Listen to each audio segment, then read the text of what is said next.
Pada malam hari ini, Yang Mulia Sayadaw akan memberikan ceramah Dhamma tentang Mahasatipatthana Sutta yang diambil dari Mahawagga Digha Nikaya. Mahasatipatthana Sutta ini atau ajaran agung tentang perhatian murni. Buddha membahas tentang perhatian murni selama 45 tahun.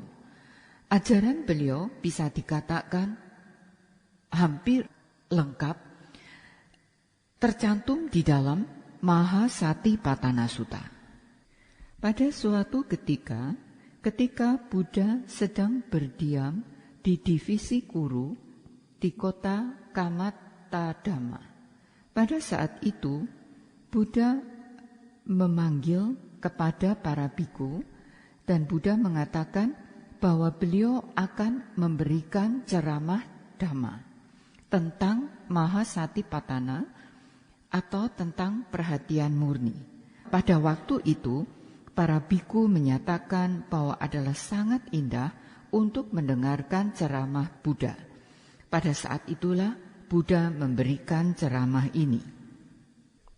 Buddha mengatakan kepada para biku bahwa inilah satu-satunya jalan atau jalan yang pasti untuk memurnikan pikiran atau batin semua makhluk, untuk mengatasi duka cita, ratap tangis, penderitaan fisik, penderitaan mental, untuk mendapatkan pengetahuan yang sejati, serta untuk mencapai nibbana. Ini adalah manfaat yang bisa diperoleh. Buddha membahas tentang 7 manfaat dari mempraktekkan perhatian murni. Yang pertama adalah bagi semua makhluk untuk memurnikan kesadaran atau pikirannya. Untuk memurnikan kesadaran atau pikiran inilah kita mempraktekkan perhatian murni. Praktek perhatian murni ini adalah cara untuk memurnikan. Tanpa adanya perhatian murni, maka kita tidak bisa memurnikan pikiran kita.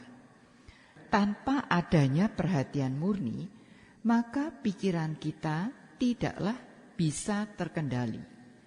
Kita setiap saat melihat, mendengar, mencium, semuanya ini penuh dengan kilesa.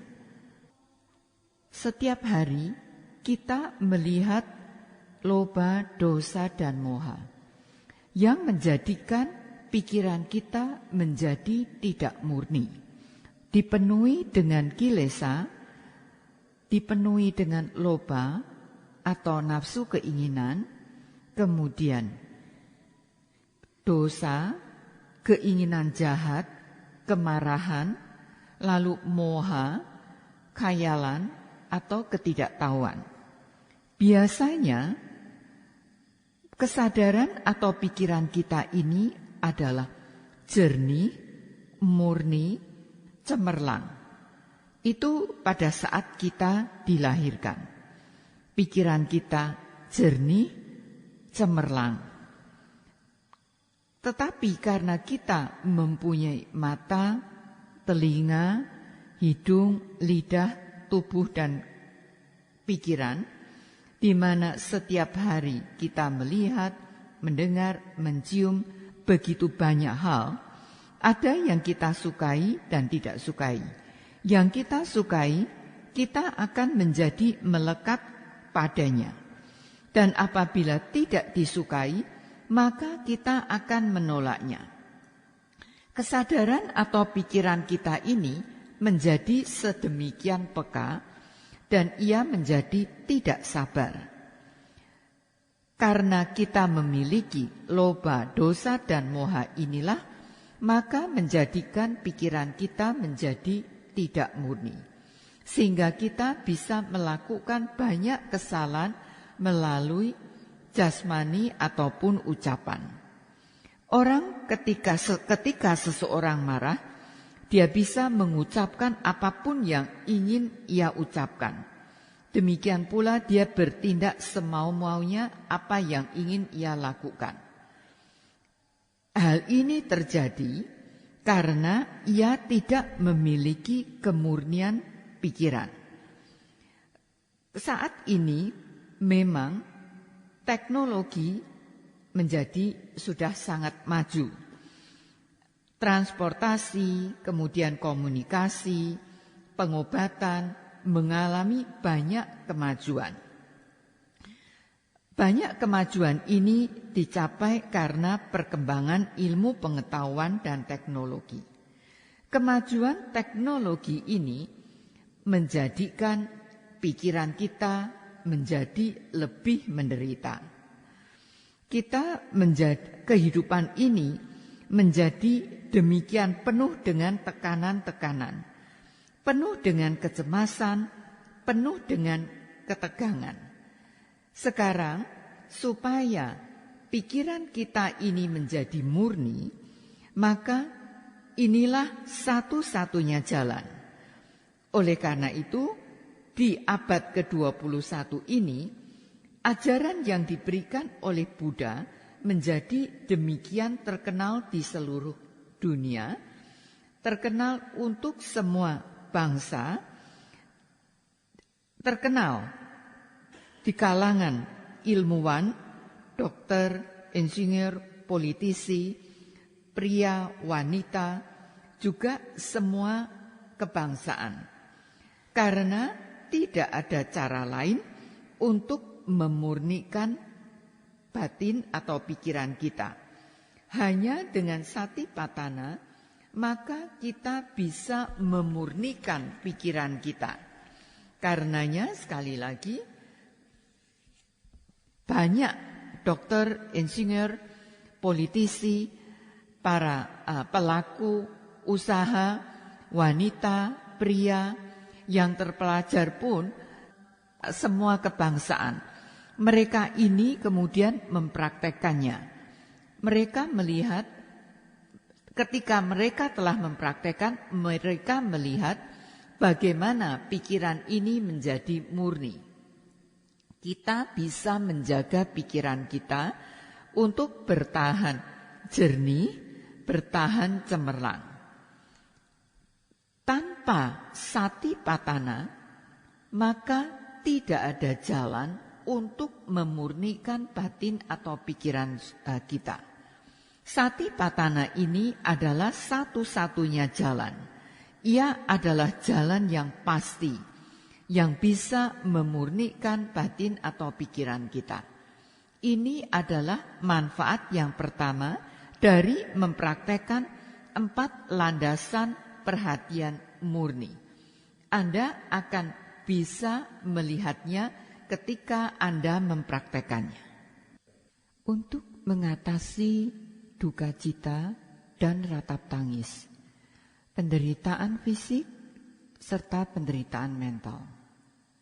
Karena kita ini memiliki kehidupan, maka orang itu tidak mungkin bisa untuk menghindari duka cita dan ratap tangis. Karena kita mempunyai kehidupan kita sendiri. Kita memiliki orang tua, memiliki saudara, memiliki teman, guru, kemudian harta kekayaan seperti rumah, mobil, uang. Dan di setiap hari ketika kita menjalani kehidupan ini, kita bisa melihat sesuatu terjadi di dalam kehidupan kita. Kadang-kadang kita jatuh sakit, bisa menderita kanker, atau mungkin usaha dagang kita mengalami kerugian, pendidikan kita mengalami kegagalan, kita tidak bisa memperoleh uang seperti yang kita harapkan. Kemudian di dalam pendidikan misalnya ingin menjadi seorang insinyur atau dokter, tetapi gagal di dalam pendidikannya. Juga ketika di dalam keluarga ada yang meninggal dunia, entah saudara, entah orang tuanya. Banyak alasan yang menjadikan seseorang mengalami penderitaan mental ataupun penderitaan fisik. Kadang-kadang di dalam penderitaan mental ini orang mengalami kemarahan, ketidaksukaan. Di dalam penderitaan fisik mengalami berbagai macam penyakit. Kemudian duka cita dan ratap tangis ini terjadi karena misalnya gagalnya perdagangan, lalu ada keluarga yang meninggal. Tetapi ketika Anda mempraktekkan perhatian murni, Anda akan mampu untuk mengatasinya. Ketika Anda mempraktekkan perhatian murni, Anda akan bisa memahami bahwa sesungguhnya segala sesuatu itu selalu berubah.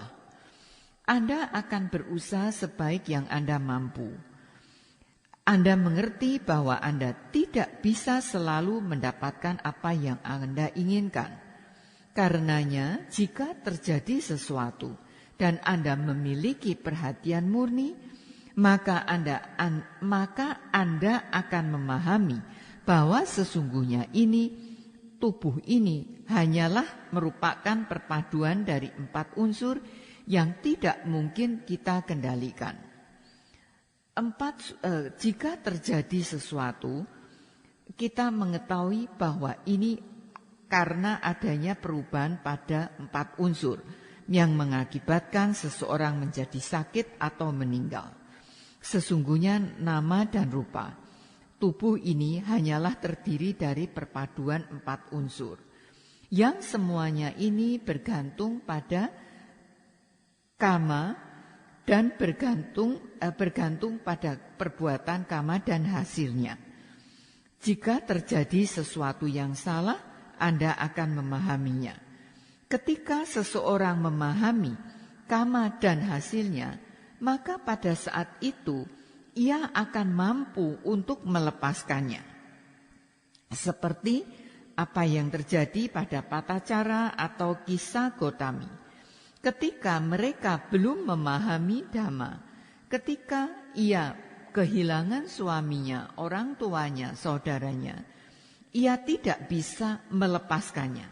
Tetapi ketika ia telah belajar Dhamma, ia mengetahui hal itu. Ia mengetahui bahwa kematian itu terjadi pada siapa saja. Demikian juga penyakit atau sakit ini terjadi pada siapa saja. Sesungguhnya tubuh kita ini adalah rumah bagi penyakit. Ia dipenuhi dengan berbagai penyakit. Jadi ketika seseorang memahami Dhamma, ketika terjadi sesuatu pada dirinya, ia bisa melepaskannya. Ketika seseorang memahami Dhamma, maka akan mampu untuk mengurangi, bahkan menghilangkan penderitaan mental ataupun penderitaan fisik. Juga duka cita dan ratap tangis bisa dikurangi, bahkan bisa diatasi. Ketika Anda mempraktekkan meditasi, maka Anda akan bisa mengatasi duka cita, ratap tangis, penderitaan fisik, penderitaan mental. Itulah manfaat dari Anda mempraktekkan perhatian murni. Untuk mendapatkan pengetahuan-pengetahuan Arya dan mencapai Nibbana, praktek Satipatthana adalah satu-satunya jalan. Para Arya dan golongan Putujana. Golongan Putujana ini masih dipenuhi dengan kilesa atau kekotoran batin. Para Arya adalah Sotapati Magga, Sakadagami Magga, Anagami Magga, dan Arahata Magga. Beliau semua ini memiliki pengetahuan Arya, sehingga beliau bisa mencabut kilesa. Sebagai seorang Sotapanna, beliau telah mencabut Sakayaditi, Wicikicca, dan Silabata Paramasa. Kemudian pada jenjang yang kedua telah mencabut hal tadi, yang tadi juga melemahkan loba, dosa, dan moha. Ketika mencapai jenjang ketiga, maka telah berhasil mencabut Sakayaditi, Wicikica, Silabata Paramasa, Kamaraga, dan Biapada. Apabila berhasil mencapai jenjang keempat, maka telah mencabut keseluruhannya, termasuk udaca, mana, moha, awija. Semua kilesa telah dicabut. Anda bisa mencabut keseluruhannya, maka Anda memahami nibbana. Ketika Anda berhasil mencabut semua kilesa, maka Anda memahami nibbana. Ketika Anda memahami nibbana, maka berarti Anda telah mencabut kilesa. Di sini adalah untuk mendapatkan pengetahuan Arya. Untuk bisa Anda mengalami nibbana. Ketika Anda mengalami nibbana, berarti Anda mendapatkan pengetahuan Arya untuk bisa mencabut kilesa. Di sini sesungguhnya hanya pernyataan atau kata-katanya saja yang berbeda, tetapi mereka memiliki arti yang sama. Ketika Anda telah berhasil mencabut Sakayaditi, Wicikica, dan Silabata Paramasa, maka berarti Anda telah mencapai pengetahuan Arya dan Anda memahami nibbana. Dengan Anda memahami nibbana, berarti Anda memiliki pengetahuan Arya dan Anda berhasil mencabut kilesa. Mencabut kilesa berarti Anda mendapatkan pengetahuan Arya dan Anda memahami nibbana.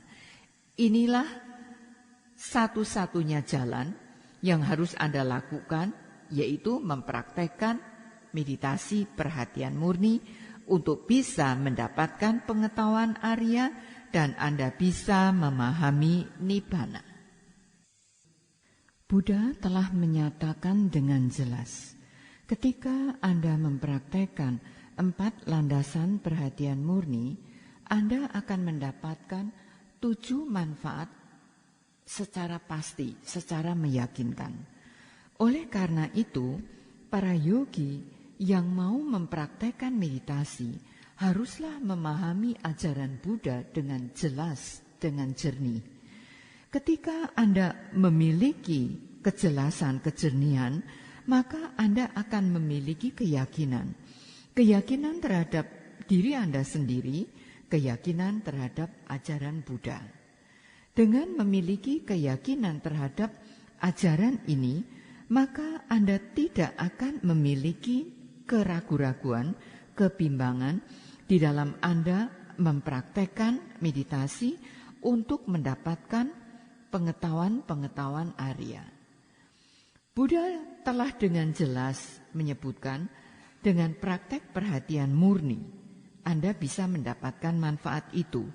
Buddha tidak mengatakan berapa banyak konsentrasi yang harus Anda kembangkan, atau seberapa banyak Anda harus mempraktekkan samatha. Buddha sama sekali tidak mengatakan hal itu. Tetapi kadang-kadang mereka yang dengan pengetahuan yang miskin, dengan pengetahuan yang kurang terhadap ajaran Buddha ini, mereka mengatakan hal lain, apa yang tidak Buddha katakan di dalam ajarannya. Ada beberapa biku dengan pengetahuan yang sangat kurang mengatakan bahwa tanpa samatha, tanpa memiliki jhana, maka seseorang tidak bisa mempraktekkan untuk mendapatkan pengetahuan ini. Untuk mendapatkan, melihat 4 pengetahuan Arya ini. Orang awam yang dengan pengetahuan yang kurang, yang miskin, ketika mendengarkan gurunya mengatakan demikian, lalu mereka percaya begitu saja. Dalam hal ini berarti mereka telah kehilangan kesempatan untuk memiliki perhatian murni, karena mereka di awal mereka telah dipenuhi dengan keraguan-raguan dan ketidakpastian, ketidakyakinan. sehingga mereka tidak bisa mendapatkan manfaat dari praktek ini. Jadi, sebelum Anda mempraktekannya, Anda sudah kehilangan keyakinan Anda terhadap usaha Anda.